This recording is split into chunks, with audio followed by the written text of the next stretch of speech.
Hello and welcome everyone to another WSI digital marketing webinar. Now, before we kick off, I just want to do a quick sound check and visual check to make sure we're coming through okay. So if you can just let us know in the question box, that would be great. Awesome. Great, so we're coming through loud and clear. So thanks again for joining us for another WSI digital marketing webinar entitled Facebook Ads for Business Growth, Simplified and Explained. Now, my name's Cheryl Baldwin. I'm the Director of Marketing at WSI's corporate office, and I'll be your host for today. Just a couple of housekeeping items though, just before we get started. I know we get asked this a lot. The webinar will be recorded, so don't worry, and we will share that afterwards, as well as a copy of the slides. We've already been asked if we're going to be handling questions during this webinar, and we will. We'll just handle them at the end of the presentation. So use the Q&A panel box to submit any questions you have. We'll try to get to as many as we can during the 45 minutes we have with you today. If at any time you experience audio issues too, that can happen when we have so many people joining from across the world, just let us know. We can help you troubleshoot, or we suggest switching between computer and your phone audio as options. So just some quick info on WSI as well. We've been around for more than 25 years. And in that time, we've helped over 100,000 businesses with their digital marketing strategies. Our goal at WSI really is to help businesses navigate the complex digital marketing landscape. And one of the ways we do that is actually through webinars like these that are really designed to educate as well as share some best practices around specific digital marketing topics. Now, as I mentioned, today's topic is on Facebook advertising. And there are really so many things we could talk about when it comes to Facebook ads. But when we're talking to new prospects or clients, we tend to get some common questions just around how does Facebook advertising even work, and how can I really leverage it to generate more and better leads for my business? And so today, we're going to take the time to really simplify and explain everything you need to know to either help you get started with Facebook advertising or improve your current campaigns you may be running. And joining us today as our webinar presenter to talk more on this topic and share his expertise is Jack Porter-Smith, who is a key member within our WSI network. Now, Jack began his digital marketing career back in 2006 and is now the managing director of WSI Page Search, one of our top suppliers within our WSI network. Jack has an extensive background in PPC as well as Facebook advertising, and even became one of the world's first 5 Google top contributors in 2009, and was nominated to the Google Agency Ad Executive Council in 2019. In addition to all of that, he is also a published author. He's an avid and regular keynote speaker, and he's deeply passionate just about sharing his expertise with others. And so I know he's really excited to come and join us today to talk about Facebook advertising. So without further ado, I'm going to welcome our webinar presenter, Jack Porter-Smith, and pass it over to him. Bonjour.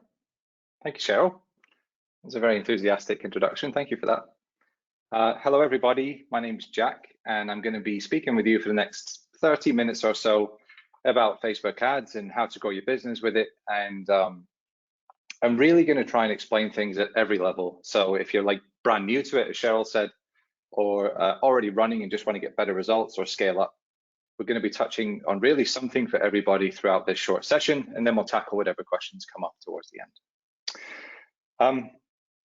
Let's begin with my relationship with Facebook. It began in 2007, which is a few years after it was kind of founded.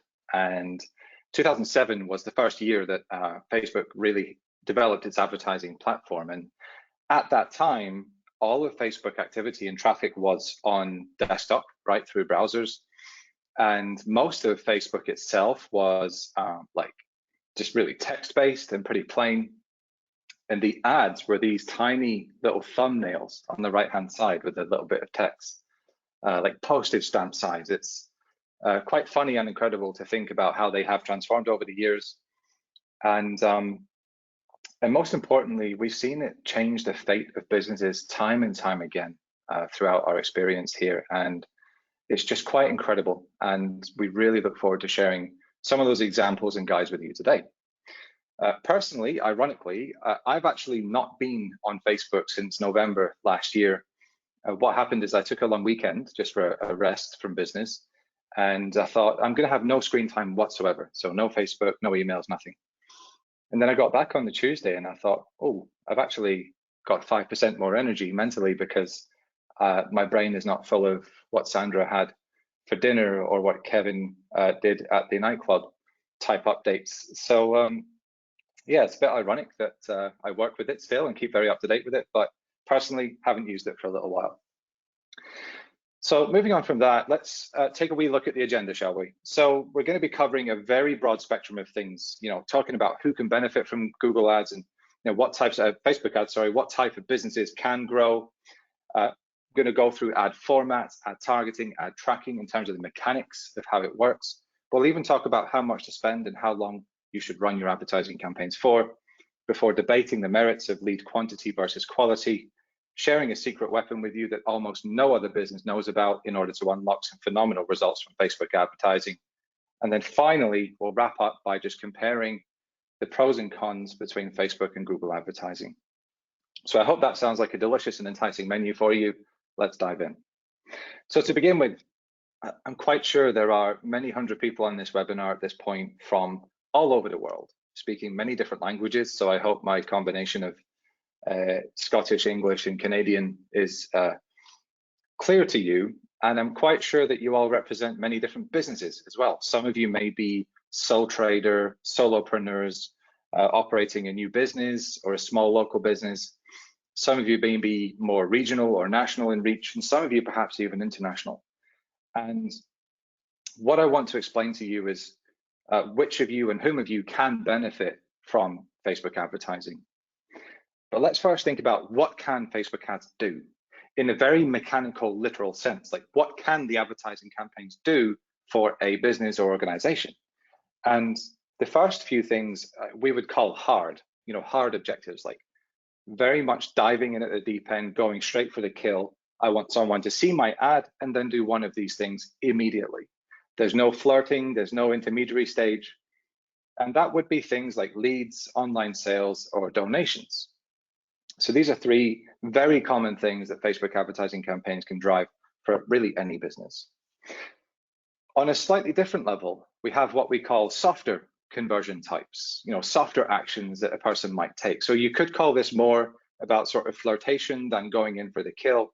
So somebody has seen your ad, maybe you're just asking them to, register for an event or sign up for your email newsletter or download an article or asset that you have created to help them. So these are more about brand consideration as opposed to like hard and fast action. But email marketing, is easily one of the most profitable, if not the most profitable methods of digital marketing on the planet. Any company with a good list and a good email marketing strategy will agree with me. And so sometimes it's about thinking, okay, if I'm not going to go straight for the kill, I'm not asking someone to click my ad and become a client or customer immediately, but would it be worth, if I could run Facebook ads to get people onto my mailing list for $2 or $3 a pop? That could be worth it, right? So there's all kinds of different use cases and applications. And the beauty is, it really is for anyone, any business, any organization, B2B, B2C, not-for-profit, or if there's anything else in between those categories that I might have missed.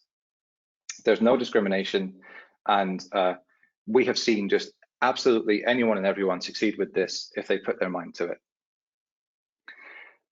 The reason for that is because humans buy everything, on Facebook. Facebook is essentially an ecosystem of humans, and whether you are selling a very niche B2B software solution or if you are a local florist, direct to consumer,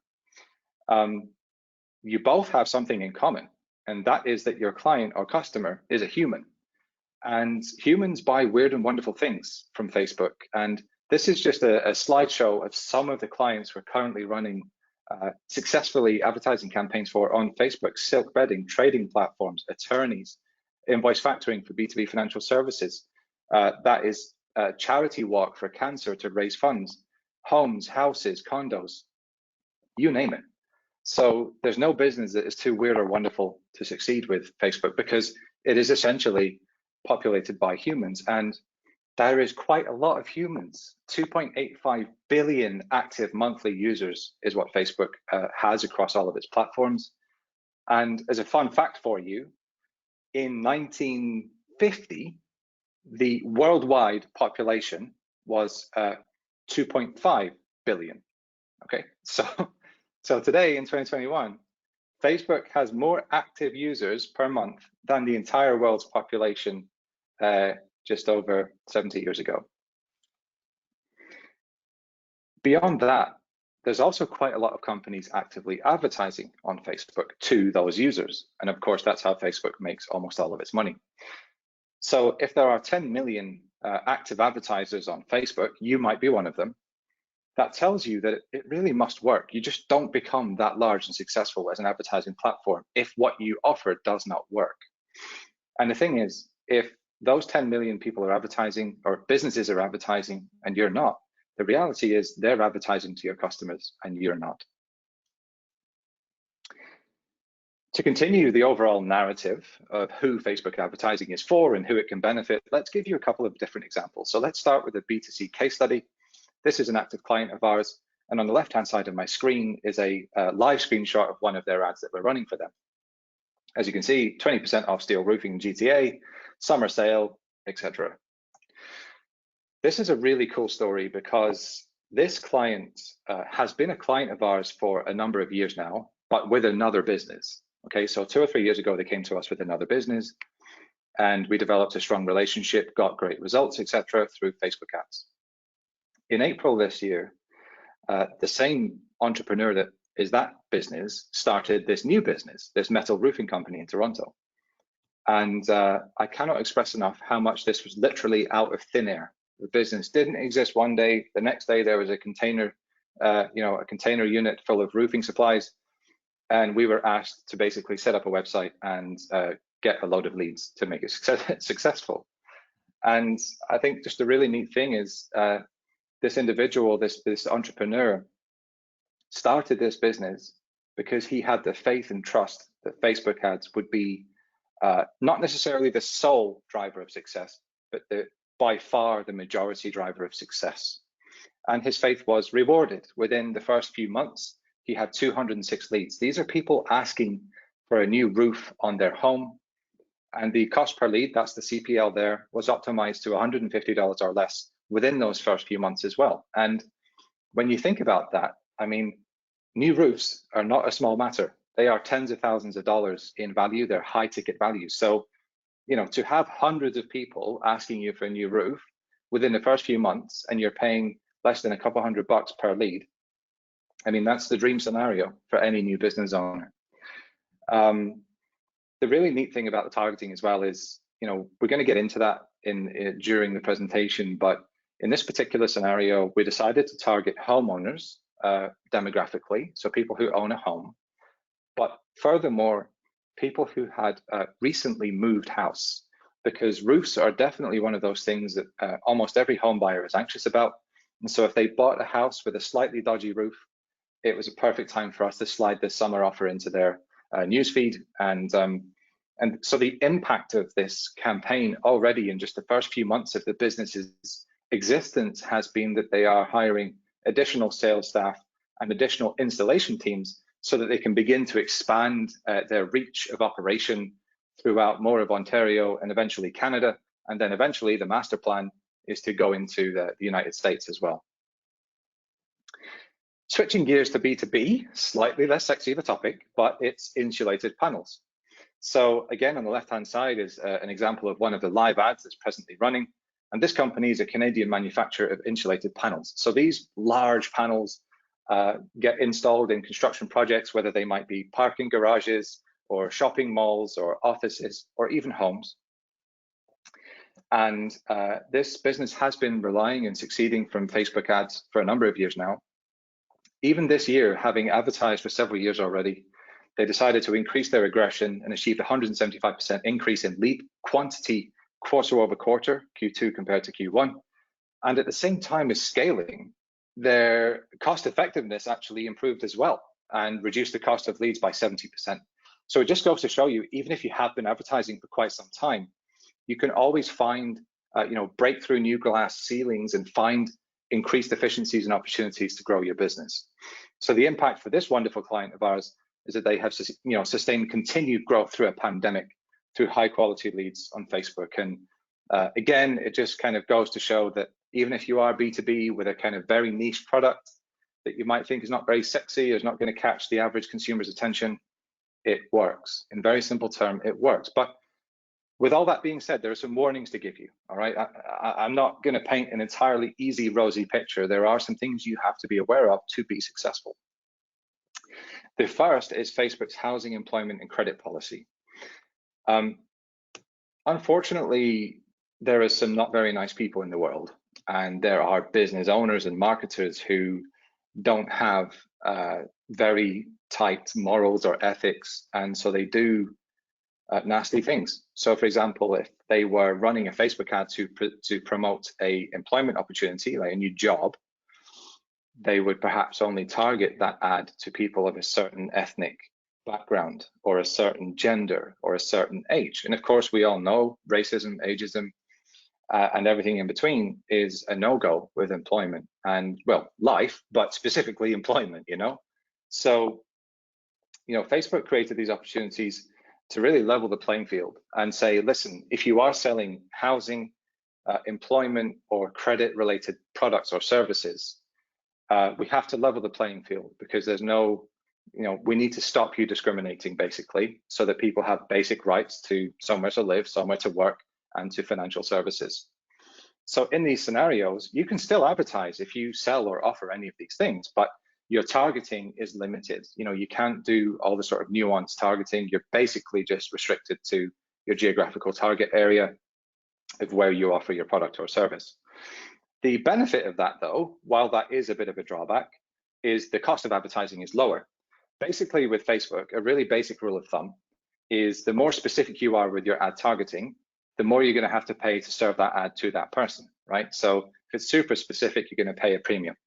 So on the flip side here, the targeting couldn't get any more basic to avoid discrimination. So your traffic actually costs you significantly less. So there's already an offset there to counteract the aforementioned drawback. And so what this means as well is you just have to put greater emphasis on your creative, right? You've got to grab the attention of whoever you want to buy your product or service or make an inquiry with excellent ad creative and messaging and visuals. So again, not a roadblock, just something to be aware of. I'm sure many of you have also seen Facebook's rather public fight with Apple. So Apple are on a sort of privacy first rampage over the last year or two, and Facebook are not on such a privacy first rampage. Although hopefully they're improving, but I'm sure you've all seen the news. They sometimes don't get it right, let's say. And so anyway, Facebook's whole thing is collecting data on users. Most of them are mobile. That's where most of their ad revenue comes from, and what those users are doing in all the different apps on their mobile devices. And then they use that information to target ads and also track what happened. So did somebody click the ad and buy something? So, users on Apple devices with iOS 14 and above do have the personal choice to block this tracking from Facebook. And, so that can make advertisers' lives harder in terms of targeting and measuring advertising campaigns. But again, it's not an absolute block, just something you have to be aware of, adapt, implement some workarounds, and move forwards. And to be honest, whether I was talking about iOS or something else, what I just said about adapting, implementing workarounds, and moving forwards, that is the entire nature of digital marketing. It always changes. So you just got to be aware and make the most of it. So let's get into some of the mechanics of how Facebook ads works. And I want to talk you through three core components: ad formats themselves, ad targeting, and tracking. So let's start with the targeting, since we already sort of touched upon that with the previous slides. basically, if you have a target persona, which is basically a dream customer. So if you just think about your business, however big or small you are, you will have probably more than one client or customer. You might have several hundred, you might have several thousand.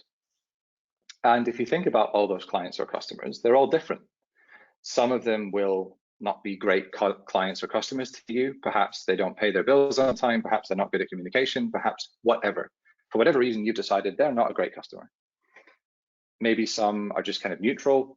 You know, they're not great, they're not terrible. And then maybe some are just like your dream customer, the type of customer that whenever you see them or think about them, you think, I just wish I could print 100 more of you, right? So that's your dream customer. So you got to think about what commonalities do they have, what traits do they have, and how do they fall into the following buckets of demographics, interests, behaviors.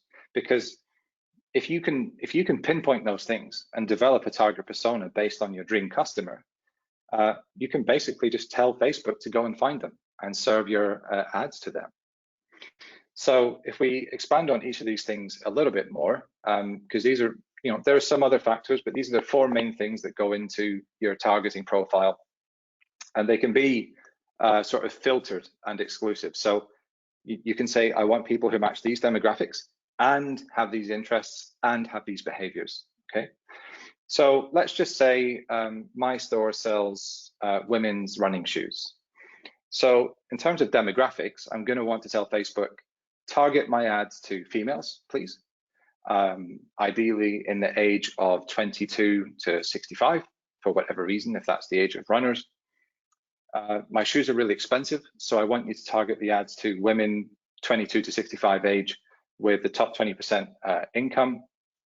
And I also want to target a special offer to moms, right? So I also want to layer in a parental status of being a mother.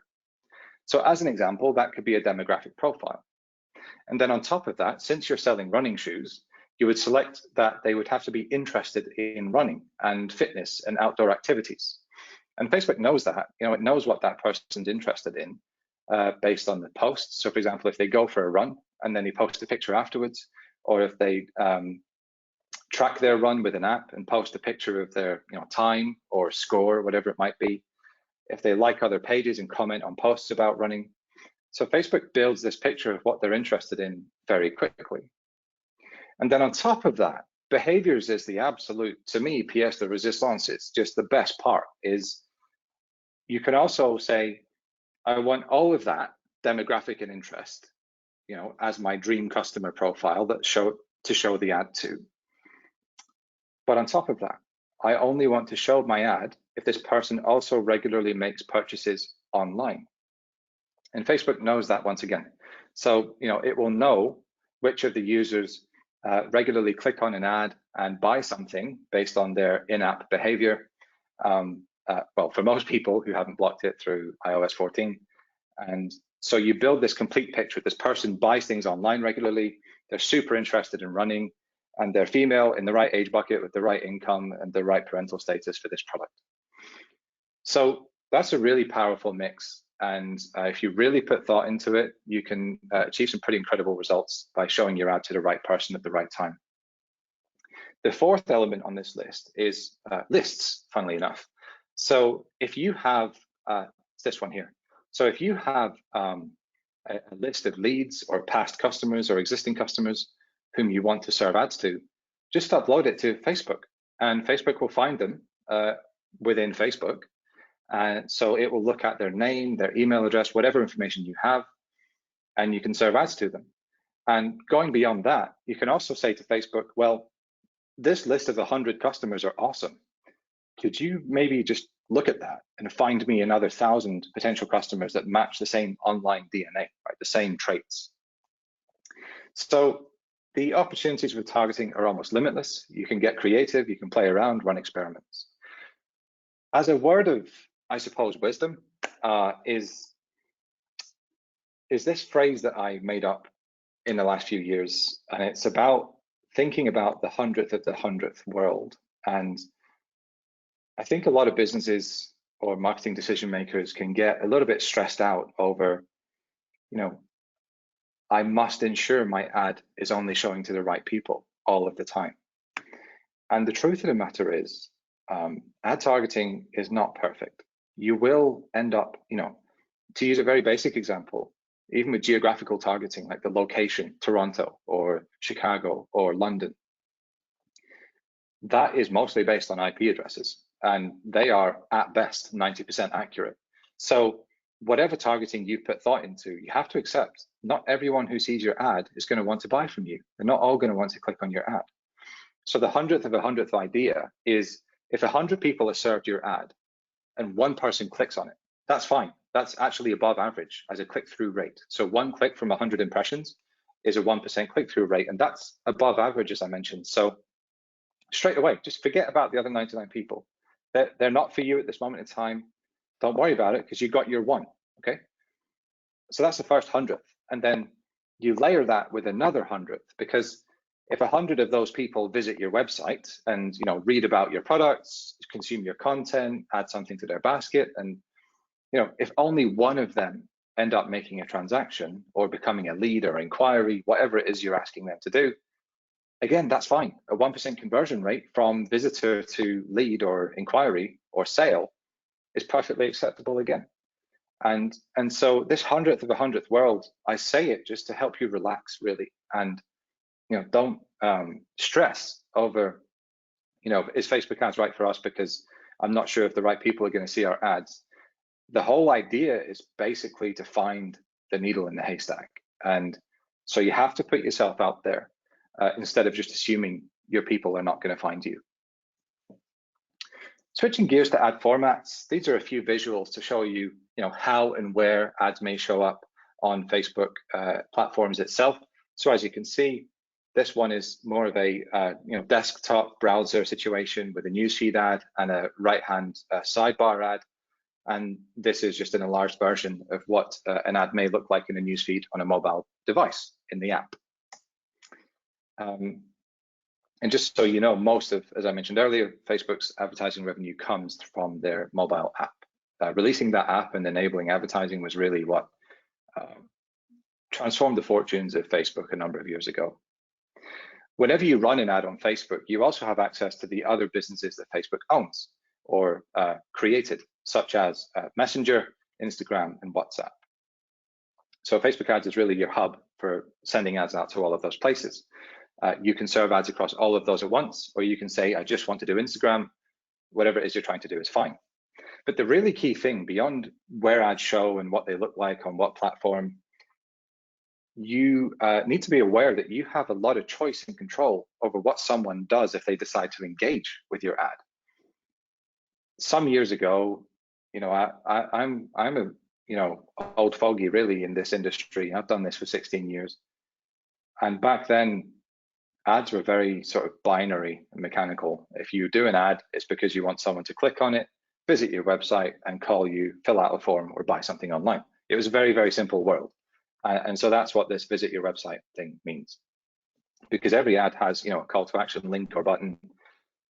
But now that has transformed really over the last half a decade. So for example, now instead of your ad, when they click it, taking them to your website, it can trigger a conversation in Messenger. It can trigger a phone call on their smart device. It can simply ask them to like your page to be connected for future updates. And you can even interact with an ad by filling out a form inside of the ad. So in that case, it's called a lead form. The user never actually leaves Facebook. So they're scrolling around, whatever they're doing. They like the look of your ad. They click the button. Within the ad, the form loads. It pre-populates most of the fields that it has information on based on the user's profile. The user presses send, and the lead gets fired off to you just like that. So there's an array of options, and even more that I haven't listed here, that you can think about and get creative. So what platforms do I want to serve ads to people on? How do I want to target them? And what am I going to ask them to do once they do see my ad?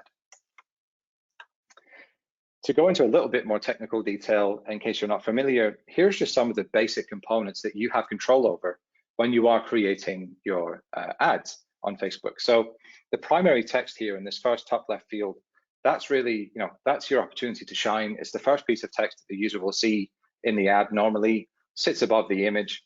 And so, go crazy, get their attention, make yourself unique and stand out, and basically put a sentence in there that you're going to be proud of.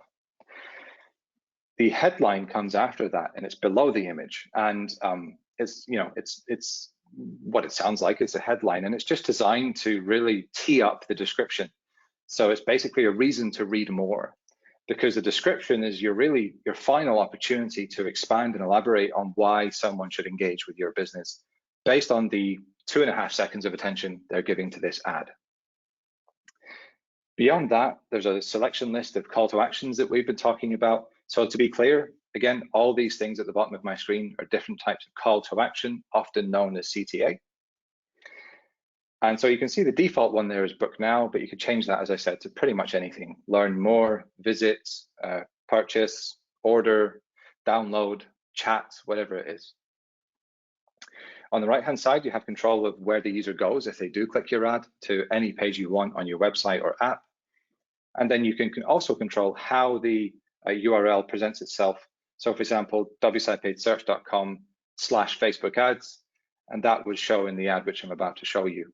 So you got a lot of control as well of what happens as far as when someone clicks the ad if they are visiting your website. Call extensions, as I mentioned as well on the previous slide. If someone just wants to tap to call, you can insert the number there. And then finally, a couple of options here is this instant experience. I'm going to show you a visual example of it. If you want to send people to fast loading kind of mobile experiences, which the best thing I can do is just show you. Or again, if you're running an event, perhaps all you want to do is send people to your event page on Facebook from the ad itself. So here's a few visual examples on the right-hand side of my screen. And at the top, you can see there's one from an airline. They have sort of a carousel of different images that are very appealing. They've got the price and location of each. They've got the description up here because it's a slightly different ad format, and the call to action is book now. Yeah, so you can see how all these different elements are coming into play. Here, for a cruise line, is one of these mobile instant experiences. You can see, selecting a cruise is a very visual thing. So it's loading to a page that's sort of optimized for mobile speed, and it's kind of almost like instant scroll and very, very visual. And finally, on the right-hand side, there's somebody with some very fine stubble and lovely green eyes as a preview for a video. Moving on from that, I'll show you a few more. So ironically, this is Google advertising on Facebook. So let's take a look at each of the different components that I just told you about that you control how your brand appears. So in the top left, there's your primary text. Focus on what you do best, building better applications. Get started with $300 in credit. So we have a very clear directive, a very clear special offer. The clear image backs that up. The headline is build what's next. It's kind of teasing you to read on. And then the description really just elaborates on everything so far. You're going to go to cloud.google.com, and if you click that learn more, it's going to take you to their website. What I will emphasize at this stage is I'm not expecting you to take in by memory all the different elements and types of ads and formats and ingredients.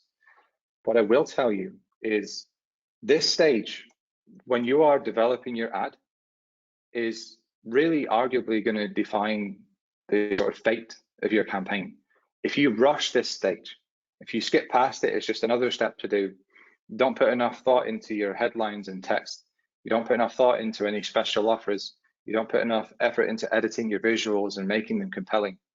And you just kind of breeze through it. I promise you, your campaigns will fail. It's such a critical component. And so here's a couple of examples of why compelling imagery and special offers are so important. On the left-hand side, with all due respect, this is a weak Facebook ad. It appears to be rushed.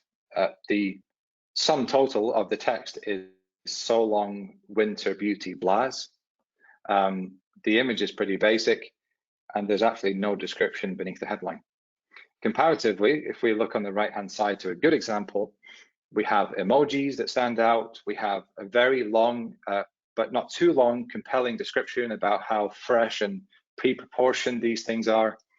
The images are super compelling and easy to imagine what you're getting and why they're beneficial. They've got a special offer here, order now, get 3 plates.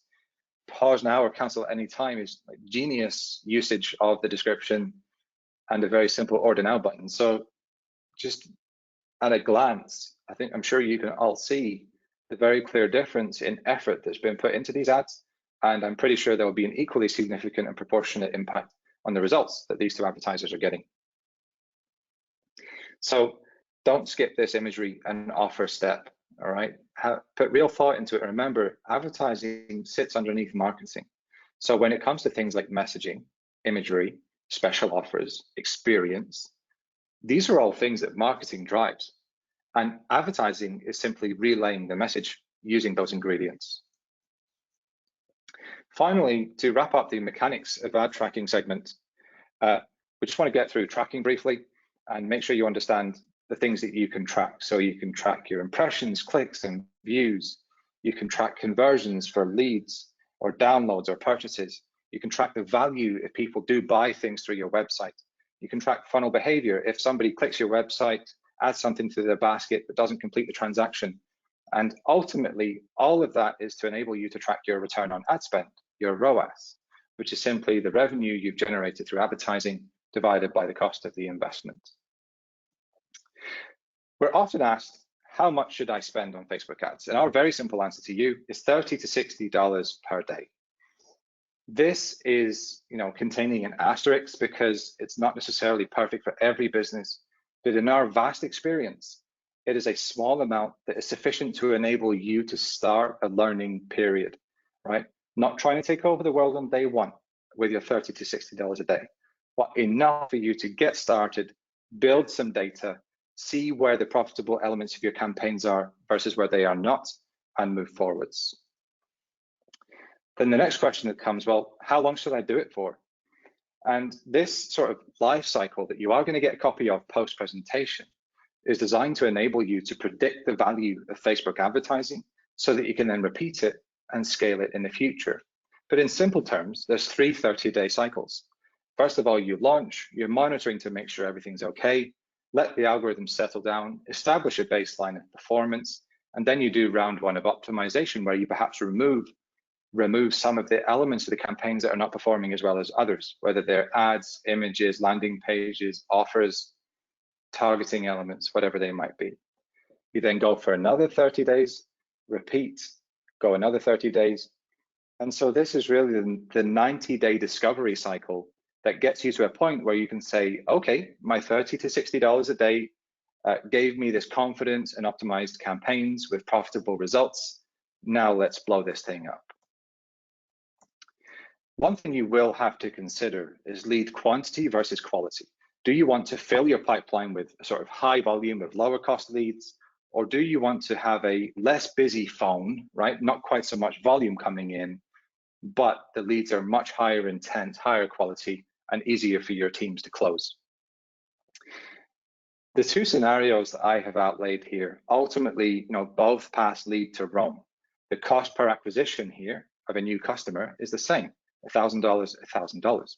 The only difference is, do you want to go with a sort of high volume of lower quality, easier to get, cheaper leads at a $10 cost per lead with 100 leads? If you close 1 from 100, you still have a $1,000 cost per acquisition.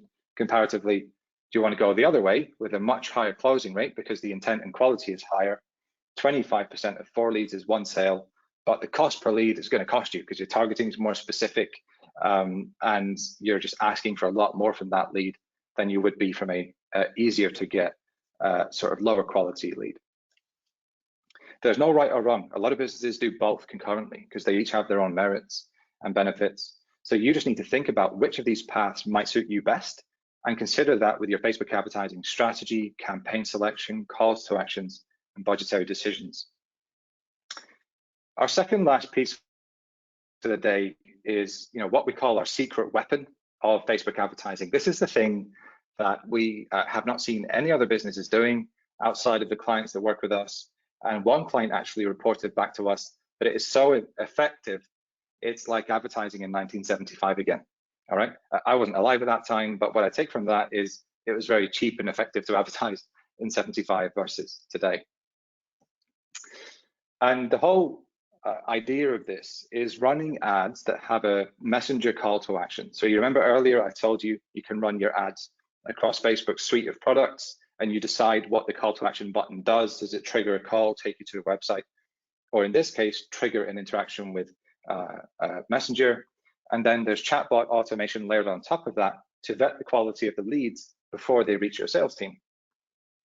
So in this scenario, as you can see, a user would see a normal Facebook ad just like this, and they would click that send message CTA button like this. As soon as they click that, instead of visiting your website, it will load Facebook Messenger, the application, and it will start a conversation. Using either Facebook's native bot for Messenger chat or a third party, of which there are many that you can integrate for better control and advanced sort of automation, the bot will then introduce itself and start asking the potential customer or client questions. So for example, if you sell buildings like garages or carports or workshops, the bot would say, hey, what's your name? Where are you located? What type of building do you want? What size of building do you need? You know, all these different types of qualifying questions. If somebody takes the effort to answer 3, 4, 5, 6 questions to the bot, they're really serious and they have genuine and serious buying intent. And so once the bot has qualified these potential customers, it can then fire them off to the business. It can put them straight into your CRM. If you use a CRM, it can trigger a phone call, or it can just simply, by one way or the other, initiate, okay, I need to connect this potential customer with the business now in real time because they are qualified and serious. And the reason almost nobody does this is because on the automation part with configuring the chatbot and the integration into the CRM, where you manage your customer data, they are relatively technical tasks and they're just beyond most companies. And therefore, what happens is people try Messenger ads, they get to this part, their inbox then blows up because the ads are effective, but they're not filtering with the automated robotic questions. The inbox becomes one giant great mess because the leads are not actually going to a CRM in a qualified fashion, and it just turns chaotic and ultimately nobody wins. Finally, to close, I know I'm probably a couple minutes over, my apologies for that, but this is the last segment and it is incredibly important. We're going to talk about the merits of Facebook ads versus Google ads.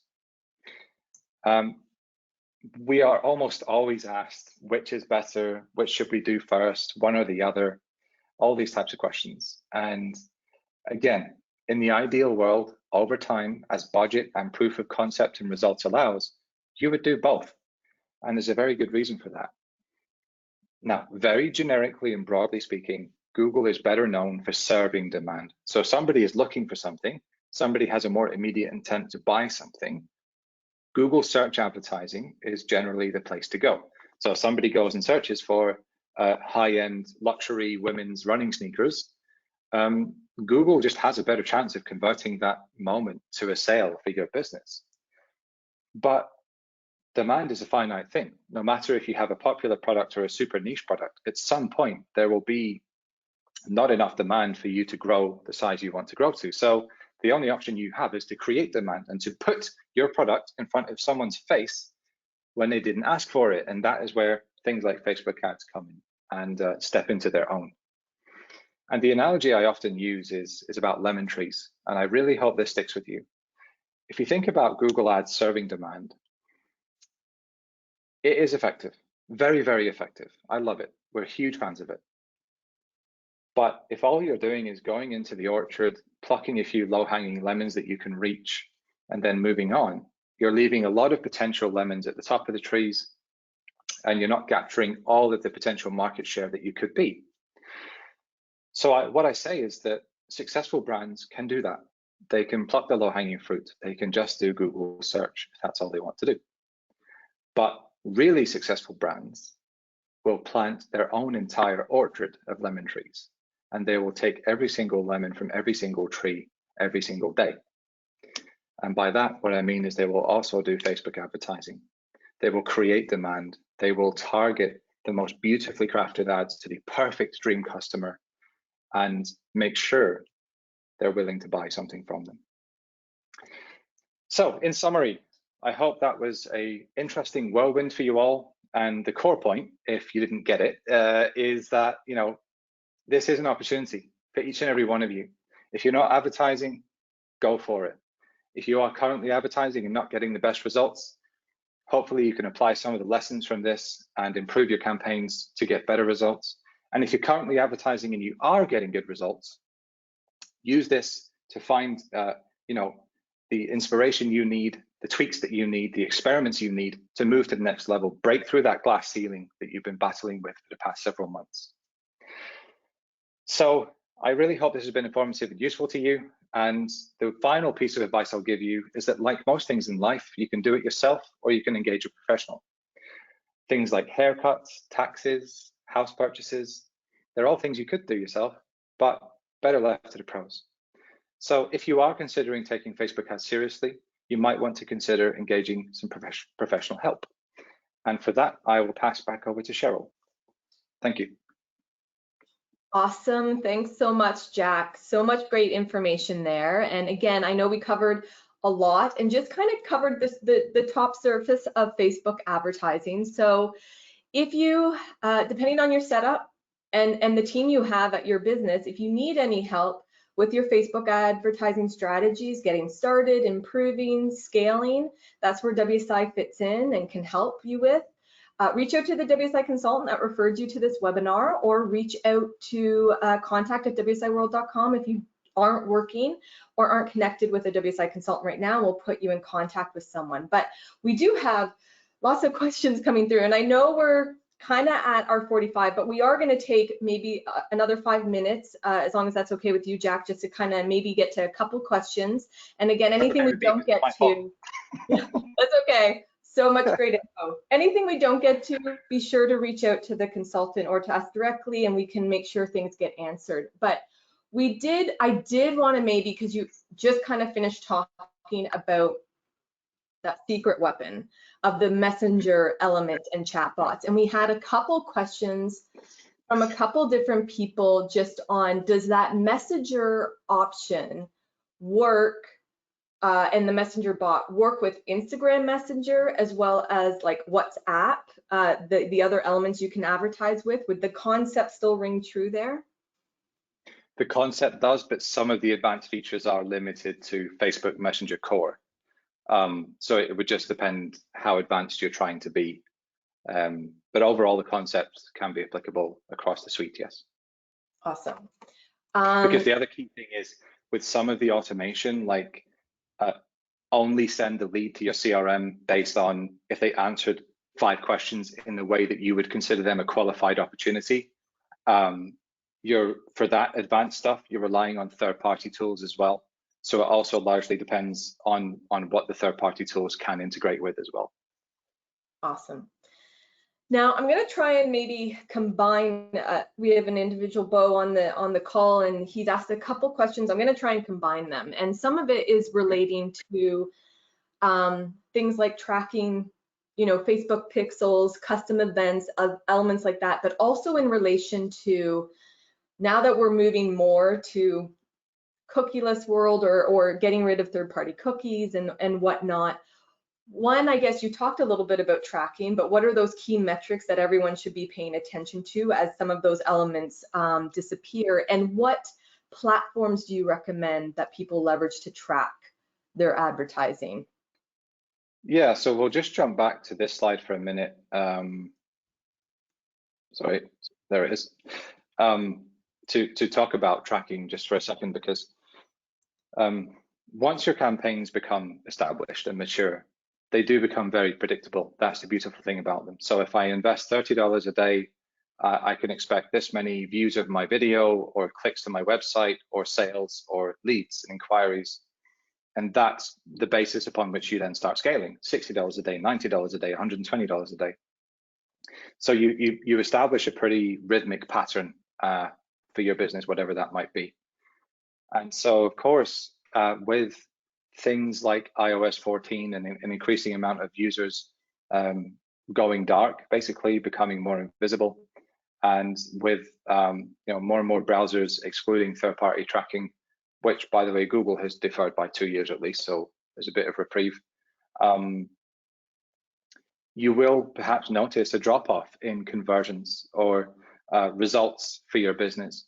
But you see, that's the part that you will have to work to distinguish, because just because Facebook can no longer see what's happening with these people after a certain point in their online journey, it doesn't mean those people are not still, making a purchase or making an inquiry. So I think there's that to consider. And there's also, you have to pivot. For example, if you're in lead generation and your whole thing has been, Facebook ads for website clicks to your website where they consume your content and then make an inquiry. If you switch to, for example, a portion or all of your Facebook advertising budget to Facebook lead ads, the lead form ads, where the form loads within the ad itself, this whole issue is a non-issue because the lead literally happens within Facebook. It's the same thing for messenger ads. So in some ways, I think this has played into Facebook's hands because it keeps more of the journey inside of Facebook's native apps where the actual transaction, so to speak, happens. You can even make e-commerce transactions through Facebook stores. So I hope that answer helps, but I think rather than just taking the pain, you need to pivot as well. Awesome. We do have a question here, and I know you gave an example of B2C and B2B. Now, sometimes in the B2B world, sales processes or sales cycles can be longer, Yep. right? Yes, and so yep. When that happens, is Facebook ads still something that you would recommend? And if so, what's the process to maybe nurture or get those into the manage that sales process afterwards, after they become a potential lead? Well, the first and foremost priority is you must make sure that leads from your Facebook advertising are going into your CRM if you have a long sales cycle. Even if you don't, even if your sales cycle is 10 minutes, they should still be in your CRM. But especially for those perhaps larger contracts that have a lot of negotiation and discovery, could take 3, 6, 12 months to close. So you've got to make sure that your leads are getting into your CRM, whatever that is, Salesforce, SharpSpring, something else, through integrations. And Zapier, by the way, Z-A-P-I-E-R, is your hero for that stuff. In a sense, it will sit between Facebook and your CRM and do the passing. And then on the CRM side, you have to use that data. So you run a report. How many leads did we get last month? What stage of the buying process or qualification process are they at? And knowing your own closing times and lead times, you'll just have to get used to running reports according to that timeline. So if it's a 6-month look back, then in July, you're really looking at the results from January and February and saying, what were the outcomes? So in that life cycle chart that I had, that I just want to skip back to, in this life cycle chart here, perhaps some of the gaps between your steps are longer because if you're spending your $30 or $60 a day, you actually have to wait 6 months to find out what happened. The other thing you can do though is use predictive signals. For example, maybe it takes 6 months to completely close a deal, but by the time you've qualified from raw contact to lead to qualified lead to sales ready lead, that you close on average 1 in 5 sales ready leads. It just takes 4 more months, right? So then you could maybe say, well, perhaps we could cut at least half of that delayed sort of intelligence in that timeline in half if we look for, well, how many Facebook leads are going into the CRM and getting to a sales qualified lead, and then base your decisions upon that as well. So that's the most important thing, is just connect Facebook to CRM and make sense of it. Yeah, I mean, it just comes, your holistic approach to how you're handling your leads and following up and nurturing those relationships can impact all of that. And so I know we're a little bit over our time. So at this point in time, I think we're just going to move forward. We do have still some questions I know that we didn't get to. Some of them are more specific on, how to improve your current quality of your campaigns and targeting. And so when it comes to targeting, you can revisit some of the stuff that Jack just talked about here, or reach out to the professional that's helping you with your campaign. Or if you're doing it yourself, you can even reach out to us and we can always take a look at how improvements could be made as well. And so moving on, I think I just want to wrap up and say, if you want to ever learn more on digital marketing in general. We've got a great book out there on Amazon, Digital Minds, a strategic approach to connecting and engaging with your customers online, that talks a lot about all the different components of effective digital marketing strategy. So you can always get yourself a copy and read through it there. And other than that, I just want to say a big thanks to Jack for taking his time and sharing his expertise with us today. I want to thank everyone for joining us and taking time out of your schedule to learn a little bit more about Facebook advertising, and we hope that you enjoyed the session. We will have a survey that pops up after you leave, so please give us feedback. We'd love to hear how the session went and what you thought of it. And we continue to have digital marketing webinars that happen, and we have a great library of ones we've done in the past, so make sure you check those out, and we hope we see you next time on a future WSI Digital Marketing webinar. Until then, though, we hope you all have a great day. Bye, everyone. Thank you all. Take care. Bye-bye. Bye.